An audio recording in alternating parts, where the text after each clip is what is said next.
அனைவருக்கும் வணக்கம். நான் உங்களுடைய செல்வம் பேசுகிறேன். இந்த வீடியோவில் நம்ம எதை பற்றி பார்க்க போகிறோம் அப்படின்னா, மத மாற்றம் ஏன் கூடாது என்பதை பற்றி சில விளக்கங்களை நாம் பார்க்க போகிறோம். நம்மளுடைய அரசியலமைப்பு சட்டம் எல்லோரும் சமம் அப்படின்னு சொல்லுகிறது. சகோதரத்துவம், சமத்துவம் இதை வலியுறுத்துகிறது. அரசியலமைப்பு சட்டத்தில் முகவுரை அதிலே போட்டிருக்க மதச்சார்பற்ற நாடு அப்படின்னு சொல்லிட்டு, எந்த மதமும் ப்ரையாரிட்டி கிடையாது. எல்லா மதமுமே சமமாக எல்லா மதத்துக்குமே சமமான உரிமைகள் வழங்கப்படும். அதுதான் நம்மளுடைய அரசியலமைப்பு சட்டம். அது ஒரு சுதந்திரம் மாதிரி. தனி மனிதனுக்கும் தனி வீட்டிற்கும் தனி நாட்டிற்கும் சுதந்திரம் என்பது அவசியம். சுதந்திரம் எனது பிறப்புரிமை அப்படின்னு நம்ம பாலகங்காதர திலகர் சொல்லியிருக்காரு. அது மாதிரி அந்த சுதந்திரம்னா ஒரு நாட்டை பொறுத்த வரைக்கும் இறையாண்மைன்னு சொல்லுவாங்க. ஒரு வீட்டுக்கு எப்படியோ ஒரு மனிதனுக்கு எப்படியோ அதே மாதிரி தான் நாட்டுக்கும் சுதந்திரம் அப்படிங்கிறது தான் ஒரு இறையாண்மை. இதை வேறு நாட்டுக்காரங்க யாரும் தலையிட முடியாது. இப்போ எக்ஸாம்பிளுக்கு காங்கிரஸ் ஆட்சி இருக்கும்போதெல்லாம் அமெரிக்காவில் இப்படி சொன்னதே கிடையாது. நீங்கள் 1 மாதம் தான் ரஷ்யாவிலேருந்து பெட்ரோல் வாங்கணும், அதுக்கு மேலே வாங்கியாச்சுன்னா உங்களை நாங்கள் சும்மா விட மாட்டோம் அப்படின்னு அமெரிக்கா இது வரைக்கும் சொன்னதே கிடையாது. பட் பிஜேபி ஆட்சியில் சொல்கிறாங்க, நீங்கள் 1 மாதம் தான் ரஷ்யாவிலேருந்து பெட்ரோல் வாங்கணும், மற்றபடி எதுவும் வாங்கக்கூடாது. 2வது உலகத்துக்கு அந்த சைடு இருக்கிற அமெரிக்காக்கிட்டேருந்து நீங்கள் பெட்ரோல் வாங்கணும். கேஸ் பைப்லைன்லாம் போட்டு எத்தனை கோடி செலவாகினாலும் நீங்கள் எங்ககிட்ட இருந்தால் பெட்ரோல் வாங்கணும், எங்ககிட்ட இருந்தால் கேஸ் வாங்கணும்னு இப்போ சொல்லிக்கிட்டு இருக்காங்க. அதுக்கு என்ன பண்ணலாம் அப்படின்னு சொல்லிட்டு திருன்னு முடிச்சிட்டு இருக்காங்க இந்த பிஜேபி அரசு.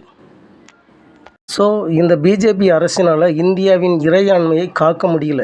ஏன் அப்படின்னா, எப்ஸ்டீன் ஃபைலில் மோடிஜி மாட்டியிருக்காரு, அவங்க பேர் வந்திருக்கு. 1. 2வது அம்பானி, அதானி, ஆர்எஸ்எஸ் இவங்களுடைய ஃபண்டு ஃபுல்லாக அமெரிக்கா பேங்கில் தான் இருக்குது. அம்பானி, அதானி, ஆர்எஸ்எஸ் இவங்களுடைய investment 40% Israel, 40% America, 20% gulf countries. இதில் அமெரிக்காவில் மாட்டின எல்லா பேங்குமே, அமெரிக்கா பேங்கில் போட்டிருக்க பணம் எல்லாமே அமெரிக்கா சொல்லிட்டாங்க, நீங்கள் டாலரில் எல்லா பரிவர்த்தனையும் பண்ணணும். இந்தியாவுடைய நீங்கள் சவுதி அரேபியா, கத்தார் எது வாங்கினாலும் சரி, குரூட் ஆயில் எங்கே வாங்கினாலும் சரி, டாலரில் தான் பரிமாற்றம் பண்ணணும். அப்படி பண்ணலைன்னா உங்களுடைய அமௌண்ட் ₹1 கூட நீங்கள் அமெரிக்கா பேங்க் எடுக்க முடியாது அப்படின்னு சொன்னதுனால, எப்ஸ்டீன் ஃபைலில் பேர் இருக்கிறதுனாலையும் அமெரிக்கா சொல்கிறத இப்போ கேட்டுக்கிட்டு இருக்காங்க நம்ம பிஜேபி அரசு. இந்திய அரசு இல்லை, இந்தியாவை ஆளும் பிஜேபி அரசு. இந்திய மக்கள் வேறு, இந்திய அரசு வேறு. இந்திய அரசுங்கிறது அந்த அரசியல் கட்சி, பிஜேபி அரசியல் கட்சி அவங்களாவே ஒரு முடிவு எடுத்து இந்த டிமானிட்டைசேஷன் அனௌன்ஸ் பண்ணாங்களே, இனிமேல் ரூபா செல்லுபடி ஆகாது, இனிமேல் புது கரன்சி தான் இந்திய அரசு வெளியிடும், அதை தான் நீங்கள் பயன்படுத்தணும்னு மக்களுக்கு சொன்னாங்கல்ல.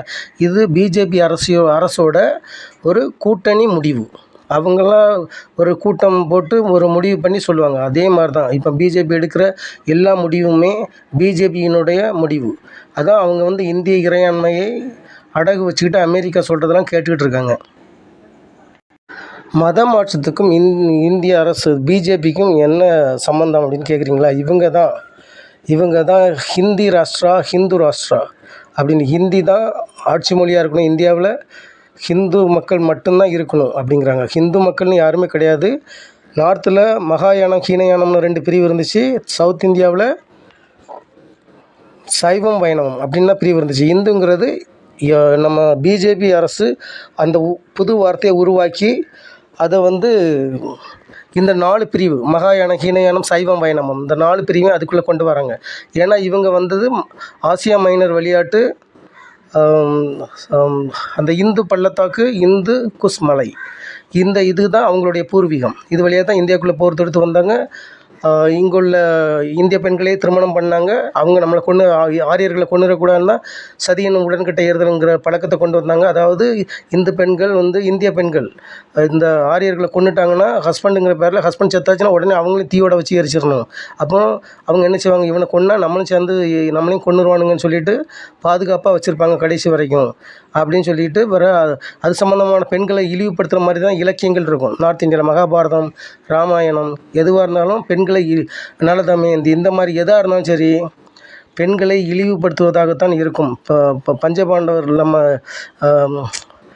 பஞ்சபாண்டவர்களுக்கு ஒரே ஒரு ஒய்ஃப் தான். அதே மாதிரி தசரதனுக்கு 50,000 ஒய்ஃபு. வேறு ராமனே வந்து ராமாயணத்தில் ராமன் ஹீரோ 2 இடத்துல டவுட் பண்ணுறாப்புல. எல்லாம் ராவணன்ட்டிருந்து காப்பாற்றி கொண்டு வந்த பிறகு தீ குளிக்க சொல்லுவான். ஏன்னா நீ ராவணன்கிட்ட இருந்தால் ராவணன் உன்னை டச் பண்ணலை அப்படிங்கிறத ப்ரூஃப் பண்ணு, தீக்குளோடி நடந்து வா அப்படின்னு சொல்லுவாப்புல. இதெல்லாம் ஒரு கடவுள்னு சொல்கிறாப்புல ராமனை. இந்த மாதிரி பண்ணுறது மனித சமுதாயத்துக்கே ஒரு ஒத்து வர முடியாத ஒன்று. ஏன்னா அந்த ஆரியர்கள் வந்து தன்னுடைய மனைவியை வந்து ராமனே அப்படி சொன்னான். கடவுள் ராமனே அப்படி சொல்லும்போது நான் மனுஷன், நான் ஏன் சொல்லக்கூடாது அப்படிங்கிறத சுட்டி காட்டுறதுக்காக, அதாவது இவங்க பண்ணுற தப்பு இல்லை அப்படிங்கிறத சொல்வதுக்கு தான் அந்த கதையை உருவாக்குனாங்க. அந்த கதை இவங்க லைஃப்பில் இந்த பெண்களிடம் அவங்களுடைய மனைவி இவங்கள்ட்ட அந்த பெண்கள் வர்க்கம் இவங்கள்ட்டலாம் வந்து சொல்கிறதுக்கு தான் அந்த கதைகளே உருவாக்குறது. அந்த கதையில் வர கதாபாத்திரங்களே கடவுளாக மாற்றுறது. எங்கெங்கெல்லாம் யார் என்னென்ன கடவுளை கும்பிட்றாங்களோ ஃபஸ்ட்டு இவங்க உள்ளே வரும்போதே புத்தர் சிலையை தான் எல்லாருமே கும்பிட்டுட்டு இருந்தாங்க.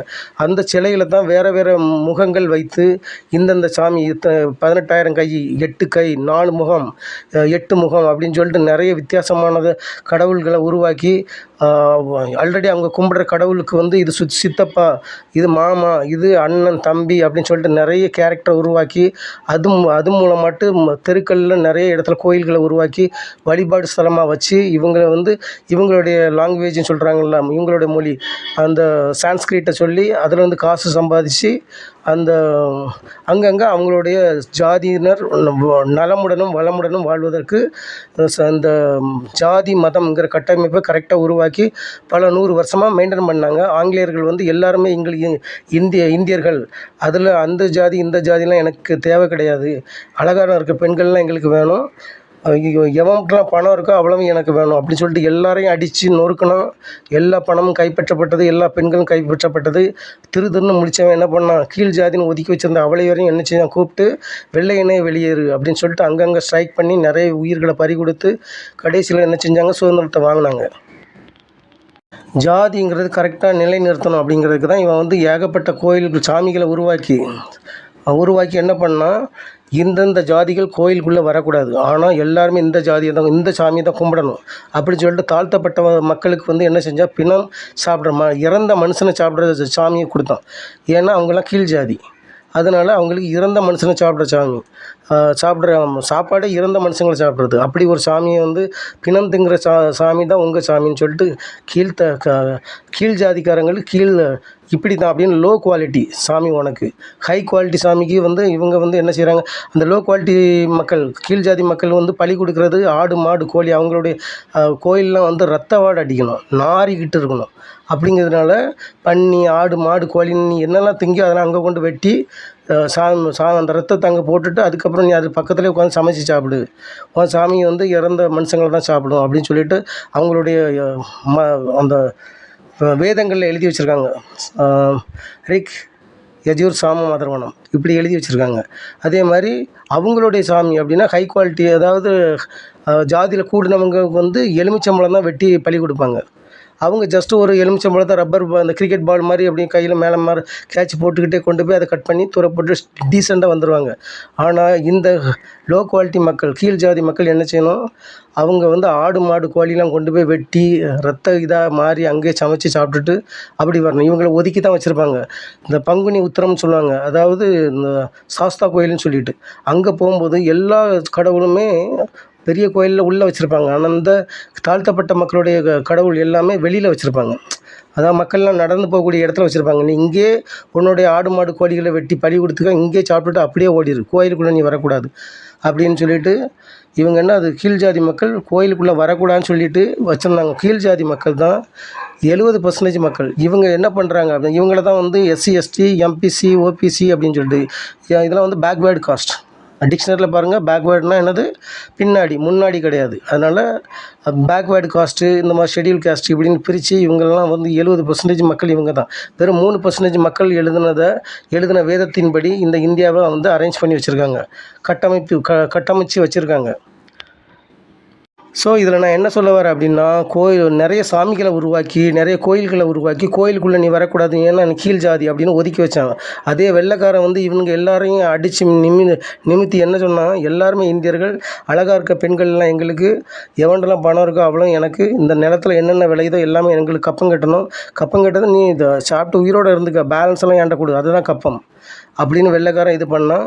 ஸோ இப்போ இவனுங்களால தாங்க முடியல. இப்போ என்ன ஆச்சு அப்படின்னா, இந்த இந்தியாவில் வந்து உயர்ந்த ஜாதின்னு சொல்லக்கூடிய ஆரியர்கள் என்ன பண்ணானுங்கன்னா, கீழ் ஜாதிக்காரன் கோயிலுக்குள்ளே வரக்கூடாதுன்னு சொன்னான். ஆனால் வெள்ளைக்காரன் என்ன பண்ணான் அப்படின்னா, ஆங்கிலேயர்கள் சர்ச்சை கட்டி சர்ச்சில் வந்து உட்கார வச்சான். ஏன்னா கடவுள் எல்லாரையும் படைச்சாரு, எல்லாருக்குமே ஈக்குவல் ரைட்ஸ் அப்படின்னு. ஆனால் இந்துக்களில் என்ன அப்படின்னா, ஆரியர்கள் என்ன பண்ணாங்க அப்படின்னா, கடவுள் உன்னை மனுஷனாக படைக்கலாம்டா, ஆனால் உனக்கு மனிதனுக்குள்ள உரிமையை நான் கொடுக்க மாட்டேன், எல்லோரும் கோயிலுக்குள்ளே வரலாம், ஆனால் கீழ் ஜாதிக்காரன் வரக்கூடாது, நீ கீழ் ஜாதியில் பிறந்த மனுஷ உருவம், உனக்கு மனித உரிமை கிடையாதுன்னு மனிதனுடைய உரிமையை பறித்தான் இந்த ஆரியர்கள்.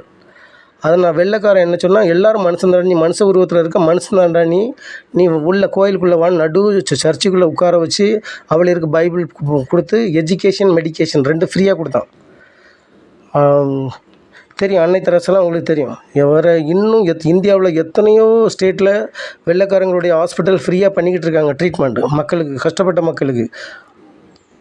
ஆனால் பிஜேபி அரசு குஜராத்லாம் இப்போ ஜஸ்ட் 2 வாரத்துக்கு முன்னாடி கூட 3 லட்சம் மக்களை வந்து குஜராத்தில் வந்து வெளியேற்றினாங்க.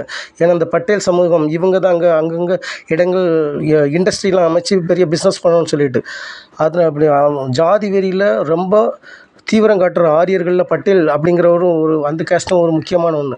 அவங்க தான் இங்கிலாந்து வந்து கொரோனாவுக்கு வந்து 8,000 கோடி கொடுத்துருந்தாங்க இந்திய மக்களுக்கு உதவுவதற்காக.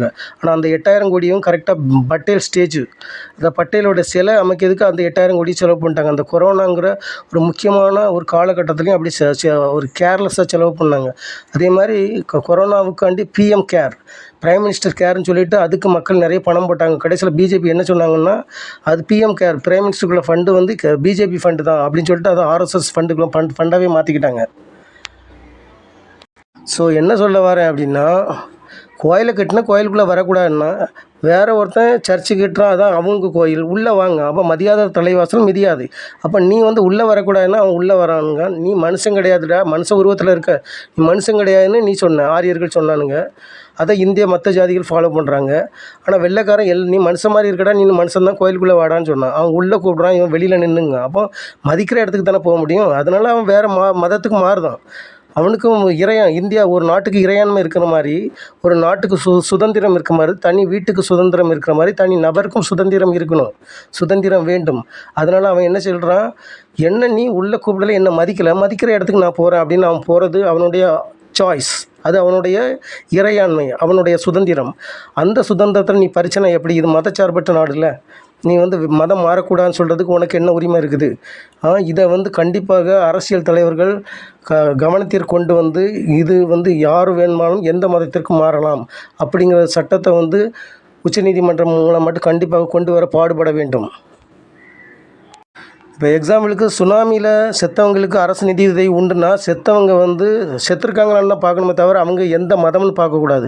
அதே மாதிரி எஸ்சி எஸ்டி மக்கள் வந்து இத்தனை காலம் ஒடுக்கப்பட்டவங்க, அப்போ அவங்க எஸ்சி எஸ்டியான்னு மட்டும்தான் பார்க்கணுமே தவிர அவங்க எந்த ரிலிஜன் எந்த மதம்னு பார்க்கக்கூடாது.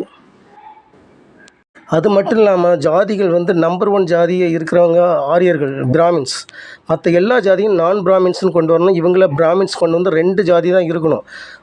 மற்ற எல்லா ஜாதிகளையும் சப்காஸ்ட்டுங்கிறத நான் பிராமினில் சப்காஸ்ட்டாக கொண்டு வரணும். அப்படி கொண்டு வந்தால் சீக்கிரம் ஜாதிகளை ஒழிச்சிடலாம். ஏன் அப்படி சொல்கிறேன்னா, ஜாதியை ரசித்து ஃபாலோ பண்ணுறவன் தனக்கு தானே அக்செப்ட் பண்ணுறான்னு அர்த்தம், ஏற்றுக்கொள்கிறான் என்ற அர்த்தம். எப்படி ஏற்றுக்கொள்கிறான் என்றால், அவனுடைய தந்தையும் தாயும் தரம் குறைந்தவர்கள். யாருக்கு? உயர்ந்த ஜாதிக்காரங்களுக்கு. அவனுக்கு பிறந்த குழந்தையும் பிறக்கப் போகிற குழந்தையும் தரம் குறைந்தவர்கள். யாரோட? அவனோட உயர்ந்த ஜாதிக்காரங்களுக்கு அப்படின்னு ஒத்துக்கொள்கிறான். அப்படி நினச்சி ஒத்துக்கொண்டு தனக்கு கீழே இருக்கிற ஜாதியை வந்து எள்ளி நகையாடுபவன், சிரித்து கொண்டு நமக்கு கீழே இத்தனை பேர் இருக்காங்களே, அவனுக்கு மேலே அவனுடைய தாயும் தந்தை பெற்ற பிள்ளைகள் எனக்கு அடிமைன்னு சொல்லிட்டு மேலே இருக்கிறாங்களே உயர்ந்த ஜாதி, அதை கண்டுக்காமல் தனக்கு கீழே இவ்வளவு பேர் இருக்கிறாங்களே, அதாவது எனக்கு ஒரு கண்ணு போனாலும் அவனுக்கு 2 கண்ணு போகணும்னு நினைப்பாங்களா, அந்த மாதிரி மனநோயாளிகளாக இருக்கிறார்கள் என்று அர்த்தம். யார் ஜாதியையும் மதத்தையும் ருசித்து ஃபாலோ பண்ணி பிற ஜாதி பிற மதத்திக்காரங்களுக்கு வன்முறையை தூண்டுகிறார்களோ, கொலை செய்கிறார்களோ அவர்களைத்தான் நான் சொல்கிறேன். மற்றபடி ஜாதி மதமும் நாம் அணியும் உடை போன்றது. அதை நாம் ஆக்கப்பூர்வமாக நம் ஜாதி, நம் மக்கள், நம் மதத்திற்கு மட்டும் உதவி செய்ய வேண்டும். மற்றவர்களை துன்புறுத்தக்கூடாது. இந்த வீடியோ உங்களுக்கு பிடிச்சிருந்தா சப்ஸ்கிரைப் பண்ணுங்கள், லைக் பண்ணுங்கள், ஷேர் பண்ணுங்கள். நன்றி, வணக்கம்.